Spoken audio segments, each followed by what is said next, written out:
આકાશવાણી સમાચાર જયેશ પટેલ વાંચે છે. સૌપ્રથમ મુખ્ય સમાચાર. પ્રધાનમંત્રી નરેન્દ્ર મોદી ગુજરાતમાં ખેતી, પ્રવાસન અને આરોગ્ય ક્ષેત્રની 3 યોજનાઓનો વીડિયો કોન્ફરન્સિંગ માધ્યમથી 24મી ઓક્ટોબરે શુભારંભ કરાવશે. ચૂંટણી પંચે રાજ્યમાં ચૂંટણી પ્રચાર દરમિયાન રાજકીય પક્ષો અને ઉમેદવારો દ્વારા ભીડથી બચવાના નિયમો અંગે બેદરકારી દર્શાવવાની બાબતને ગંભીર ગણાવી છે. કેન્દ્રીય મંત્રી નીતિન ગડકરીએ ગઈકાલે વીડિયો કોન્ફરન્સિંગ માધ્યમથી ખાદી અને ગ્રામોદ્યોગ કમિશન દ્વારા નિર્મિત ઉચ્ચ ગુણવત્તાયુક્ત ખાદી કાપડના પગરખાના વેચાણનો શુભારંભ કરાવ્યો. આઈઆઈટી ખડગપુર સંસ્થાના વૈજ્ઞાનિકોએ ઝડપથી પરિણામ આપતી તથા વ્યાજબી ભાવે હાથ ધરી શકાય તેવી કોવિડની પરીક્ષણ કીટ વિકસાવી છે. દરમિયાન દેશમાં કોવિડના દર્દીઓ સાજા થવાનો દર 88.81% થયો છે. અને ભારતીય રમતગમત સત્તામંડળના દેશભરના તાલીમ કેન્દ્રોમાં આગામી 1 નવેમ્બરથી રમતગમત પ્રવૃત્તિઓ ફરી શરૂ કરાશે. સમાચાર વિગતવાર. પ્રધાનમંત્રી નરેન્દ્ર મોદી વીડિયો કોન્ફરન્સિંગ માધ્યમથી ગુજરાતમાં ખેતી, પ્રવાસન અને આરોગ્ય ક્ષેત્રની 3 યોજનાઓનો 24મી ઓક્ટોબરે શુભારંભ કરાવશે. રાજ્ય સરકારે ખેડૂતોને દિવસ દરમિયાન પણ વીજળી આપવાનો નિર્ણય કર્યો છે. આ માટેની કિસાન સર્વોદય યોજના હેઠળ પ્રથમ તબક્કામાં ગીર, સોમનાથ, પાટણ અને દાહોદ જિલ્લાના ખેડૂતોને દિવસે કૃષિ હેતુથી વીજળી આપવાનો પ્રધાનમંત્રી પ્રારંભ કરાવશે. એવી જ રીતે ગિરનાર પર્વત ખાતે પ્રવાસીઓને ઉપયોગી રોપવે યોજનાનું લોકાર્પણ કરાવશે. આ ઉપરાંત UN Mehta heart research institute ખાતે અદ્યતન ઉપકરણો તથા 850 બેડની સુવિધા તથા અમદાવાદની સિવિલ હોસ્પિટલમાં બાળકોને હૃદયરોગની સારવાર આપતી અલાયદી હોસ્પિટલનું પ્રધાનમંત્રી લોકાર્પણ કરશે. અમારા સંવાદદાતા જણાવે છે કે મુખ્યમંત્રી વિજય રૂપાણી, નાયબ મુખ્યમંત્રી નીતિન પટેલ આ કાર્યક્રમમાં વીડિયો કોન્ફરન્સિંગ માધ્યમથી જોડાશે. ચૂંટણી પંચે રાજ્યમાં ચૂંટણી પ્રચાર દરમિયાન રાજકીય પક્ષો અને ઉમેદવારો દ્વારા ભીડથી બચવાના નિયમો અંગે લાપરવાહી દર્શાવવાની બાબતને ગંભીર ગણાવી છે. પંચે રાજકીય પક્ષોને ચૂંટણી પ્રક્રિયા દરમિયાન સતર્ક અને સાવધાનીપૂર્વક વર્તવાની વાત પર ભાર મૂક્યો છે. ચૂંટણી પંચે રાજ્યના મુખ્ય ચૂંટણી અધિકારીઓ અને જિલ્લાના અન્ય અધિકારીઓને ઉમેદવારો, આયોજકોને કોવિડ માર્ગદર્શિકાના કડક પાલન અંગે સૂચના આપવા જણાવ્યું છે અને યોગ્ય લાગે તો તેમના વિરુદ્ધ કાયદા પ્રમાણે કાર્યવાહી કરવા પણ જણાવ્યું છે.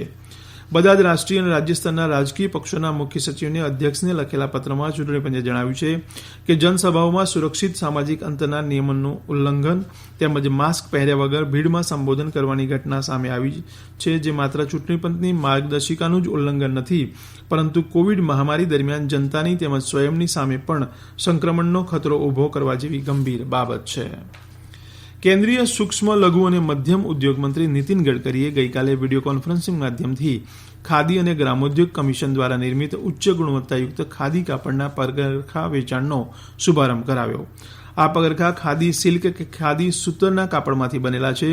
શ્રી ગડકરીએ કેવીસીના ઈ પોર્ટલ www.khadiindia.gov.in દ્વારા ખાદી પગરખાના ઓનલાઈન વેચાણની પણ શરૂઆત કરાવી હતી.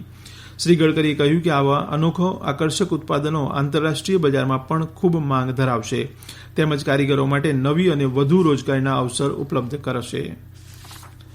કેન્દ્રીય મંત્રીમંડળે institute of chartered accountants of India ICAI અને certified practising accounts Papua New Guinea વચ્ચે હિસાબો, નાણાકીય અને ઓડિટ આધારિત કાર્યોમાં કાર્યક્ષમતા વધારવા સાથે મળીને કામ કરવા અંગેની સમજૂતી કરારને ગઈકાલે મંજૂરી આપી છે. કેબિનેટે ICAI અને Malaysian institute of certified public accounts વચ્ચેના પરસ્પર સમજૂતી કરારને પણ મંજૂરી આપી છે. આથી કોઈપણ સંસ્થાના યોગ્ય લાયક ચાર્ટર્ડ એકાઉન્ટન્ટ સભ્યોને તેમની હાલની લાયકાત માટે ક્રેડિટ મેળવીને અન્ય સંસ્થામાં જોડાવા માટે સક્ષમ બનાવી શકાય. ભારતમાં બનાવેલા INS કવારતી યુદ્ધ જહાજને આજે વિશાખાપટ્ટનમ ખાતે સેના પ્રમુખ મનોજ નરવણે દ્વારા ભારતીય નૌકાદળમાં વિધિવત સામેલ કરાશે. પ્રોજેક્ટ 28 કમોરતા શ્રેણીમાં સ્વદેશી ટેકનોલોજી વડે બનાવવામાં આવેલું INS કવારતી એ ચોથું યુદ્ધ જહાજ છે. આ યુદ્ધ જહાજ રડારમાં પકડાતું નથી તથા ખૂબ જ શક્તિશાળી છે. કોલકાતાના ગાર્ડન રીચ શિપ બિલ્ડર ખાતે તેનું નિર્માણ કરવામાં આવ્યું છે. આ યુદ્ધ જહાજ પરની બધી જ પ્રણાલીઓના સફળ પરીક્ષણ કરવામાં આવ્યા છે તથા તેના લીધે ભારતીય નૌકાદળની શક્તિ વધશે. સરકારે કહ્યું છે કે ડુંગળીનો બફર સ્ટોક કરવામાં આવ્યો છે. ડુંગળીના ભાવને કાબૂમાં રાખવા સપ્ટેમ્બરના પાછલા 15 દિવસથી કેન્દ્રીય ભંડાર અને NCCF તથા રાજ્ય સરકારોને મોટા બજારોમાંથી ડુંગળી ઉપલબ્ધ કરાવાઈ રહી છે. ગ્રાહક બાબતોના મંત્રાલયની યાદીમાં જણાવ્યું છે કે આવતા દિવસોમાં વધુ પગલાં લેવાશે. ગયા મહિને સરકારે ડુંગળીની નિકાસ પર મનાઈ ફરમાવી હતી કે જેથી ડુંગળી સરળતાથી ઉપલબ્ધ થઈ શકે.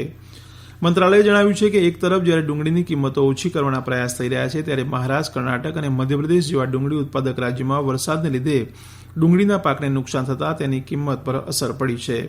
મંત્રાલયે જણાવ્યું છે કે આ ખરીફ ઋતુ દરમિયાન લગભગ 37 લાખ મેટ્રિક ટન ડુંગળી બજારમાં આવવાની સંભાવના છે, જેનાથી ભાવ ઘટાડવામાં મદદ મળશે. આ સમાચાર આપ આકાશવાણી પરથી સાંભળી રહ્યા છો.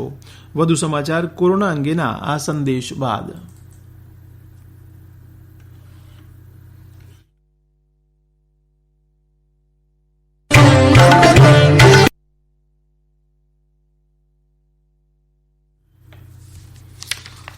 સંદેશ બાદ વધુ સમાચાર.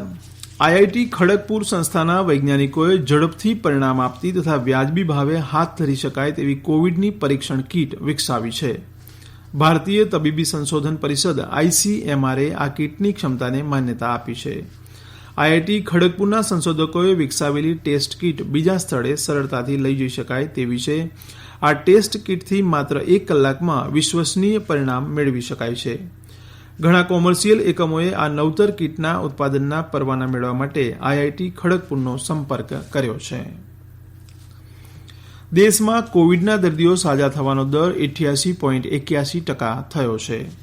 છેલ્લા 24 કલાકમાં 79,342 દર્દીઓ સાજા થતાં કોવિડને માત આપનાર દર્દીઓની સંખ્યા 68,71,895 થઈ છે. આ જ સમયગાળામાં કોવિડના નવા 56,000 કેસ નોંધાતા કુલ કેસોની સંખ્યા 77,05,158 થઈ છે. અત્યારે દેશમાં કોવિડના એક્ટિવ કેસોની સંખ્યા 7,15,327 છે. છેલ્લા 24 કલાકમાં 703 દર્દીઓના મૃત્યુ થતાં કોવિડને કારણે મૃત્યુ પામનારની સંખ્યા વધીને 1,16,653 થઈ છે. અમારા સંવાદદાતા જણાવે છે કે ગુજરાતમાં કોવિડના દર્દીઓ સાજા થવાનો દર 89.0% થયો છે. ગઈકાલે 1,180 દર્દીઓ સાજા થતાં કોવિડને માત આપનારની સંખ્યા વધીને 1,62,985 થઈ છે. ગઈકાલે કોવિડના 1,137 કેસ નોંધાતા કુલ કેસોની સંખ્યા 1,62,985 થઈ છે. ટોક્યોમાં આવતા વર્ષે યોજાનાર ઓલિમ્પિક રમતોત્સવ તથા પેરાલિમ્પિક રમતોને ધ્યાનમાં લઈને ભારતીય રમતગમત સત્તામંડળ સાઈના દેશભરના તાલીમ કેન્દ્રોમાં આગામી 1 નવેમ્બરથી રમતગમત પ્રવૃત્તિઓ ફરી શરૂ કરશે. રમતવીરોને કોવિડના સંક્રમણથી બચાવવા તેમને પરિવહનની સુવિધા અપાશે, જે અંતર્ગત 500 કિલોમીટરથી વધુ મુસાફરી કરવી પડે તેવા ખેલાડીઓને વિમાન મુસાફરીની ટિકિટો, જ્યારે 500 કિલોમીટરથી ઓછા અંતરેથી આવતા ખેલાડીઓને રેલવેની થર્ડ એસીની ટિકિટ અપાશે. બધા જ પરીક્ષકો તથા સપોર્ટ સ્ટાફને માટે રમતગમત સત્તામંડળ દ્વારા રહેવાની સુવિધા પણ અપાશે. ભારતે સંયુક્ત રાષ્ટ્રસંઘના માનવ અધિકાર કમિશનરે વિદેશી યોગદાન નિયમન ધારા અંગે કરેલી ટિપ્પણી અંગે નારાજગી વ્યક્ત કરી છે. વિદેશ મંત્રાલયના પ્રવક્તા અનુરાગ શ્રીવાસ્તવે જણાવ્યું છે કે લોકશાહી વ્યવસ્થાને વરેલા ભારત પાસે કાયદાનું શાસન છે અને કાયદા ઘડવાનો સાર્વભૌમ ભારતને પૂરો અધિકાર પણ છે. માનવ અધિકારના ઓઠા હેઠળ કાયદાના ભંગ જેવી બાબતને સ્વીકારી શકાય નહીં. આવા મુદ્દે રાષ્ટ્રસંઘ જેવી સંસ્થા દ્વારા વધુ માહિતીપૂર્ણ પ્રતિભાવની આશા સેવાય છે. અગાઉ રાષ્ટ્રસંઘના માનવ અધિકાર કમિશનર મિશેલે ભારતમાં બિન સરકારી સંસ્થાઓ પર વિદેશથી યોગદાન મેળવવા બાબતે લાદવામાં આવેલા નિયંત્રણો બાબતે ચિંતા વ્યક્ત કરી હતી. પ્રધાનમંત્રી નરેન્દ્ર મોદી આવતીકાલે દુર્ગાષ્ટમીના પર્વ પ્રસંગે પશ્ચિમ બંગાળમાં ધાર્મિક આસ્થા સાથે ઉજવાઈ રહેલા દુર્ગા પૂજા સમારોહમાં વિડીયો માધ્યમથી જોડાશે. ટ્વિટર ઉપર આ માહિતી આપતા તેમણે જણાવ્યું કે દુર્ગા પૂજા એ અસુરી શક્તિ ઉપર દૈવી શક્તિના વિજયનું પ્રતીક છે. માતા દુર્ગા આપણને શક્તિ, આરોગ્ય તથા આનંદના આશીર્વાદ આપે તેવી પ્રાર્થના. અંતમાં મુખ્ય સમાચાર ફરી એકવાર. પ્રધાનમંત્રી નરેન્દ્ર મોદી ગુજરાતમાં ખેતી, પ્રવાસન અને આરોગ્ય ક્ષેત્રની 3 યોજનાઓનો વિડીયો કોન્ફરન્સિંગ માધ્યમથી 24મી ઓક્ટોબરે શુભારંભ કરાવશે. ચૂંટણી પંચે રાજ્યમાં ચૂંટણી પ્રચાર દરમિયાન રાજકીય પક્ષો અને ઉમેદવારો દ્વારા ભીડથી બચવાના નિયમો અંગે બેદરકારી દર્શાવવાની બાબતને ગંભીર ગણાવી છે. કેન્દ્રીય મંત્રી નીતિન ગડકરીએ ગઈકાલે વિડીયો કોન્ફરન્સિંગ માધ્યમથી ખાદી અને ગ્રામોદ્યોગ કમિશન દ્વારા નિર્મિત ઉચ્ચ ગુણવત્તાયુક્ત ખાદી કાપડના પગરખાના વેચાણનો શુભારંભ કરાવ્યો. આકાશવાણી પરથી સમાચાર પૂરા થયા.